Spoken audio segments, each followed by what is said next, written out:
خلیفہ کے دربار میں ایک دہریہ آ گیا تھا. دہریہ اسے کہتے ہیں جو لا مذہب ہو، جو کہتے ہیں کہ یہ دنیا خود ہی وجود میں آئی ہے اور خود ہی فنا ہو جائے گی، وہ کسی اللہ کے قائل نہیں.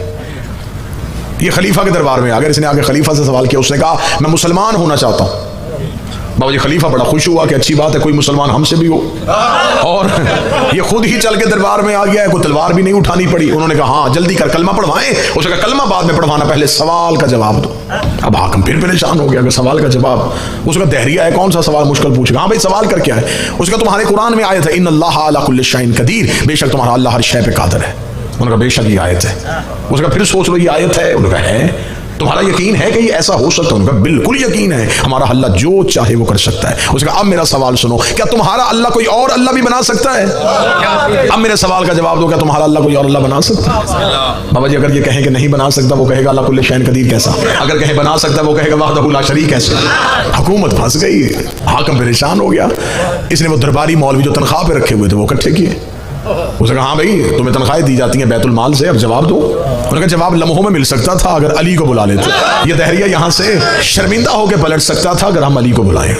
حاکم نے کہا میں نے تمہیں پہلے کہا ہے کہ مجھے اسلام علی کے بغیر چاہیے. ہر سوال کے لیے علی کے پاس جائیں، ہر سوال کے لیے علی کے پاس جائیں. تم اس کا کوئی جواب تلاش کرو. انہوں نے کہا پھر جواب تلاش کرنے کے لیے وقت چاہیے. کتنا؟ انہوں نے کہا 3 دن. حاکم نے دہریے سے کہا کہ 3 دن کے اندر تمہیں سوال کا جواب مل جائے گا. دہریہ چلا گیا. 30 دن کو دہریہ دربار میں آ کے کھڑا ہوگا. اس نے کہا لائیں جی سوال کا جواب.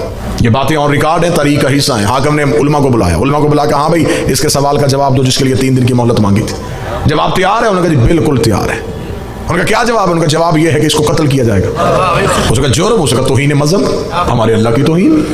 ہمارے مسلمانوں کے دربار میں کھڑا ہو کے پوچھ رہا ہے کہ کیا اللہ کوئی اور اللہ بنا سکتا ہے؟ اس سے بڑھ کے توہین کیا ہوگی؟ سرتن سے جدا کرو، اس نے ہمارے اللہ پہ الزام لگائے. حاکم نے کہا پکی بات ہے یہ سزا اسلامی ہوگی؟ انہوں نے کہا بالکل اسلامی ہوگی. حاکم نے اشارہ کیا جلا دے، تلوار کھینچی، ننگی تلوار دہریہ کی گردن پہ اس نے کہہ کے لگانے شروع کیے.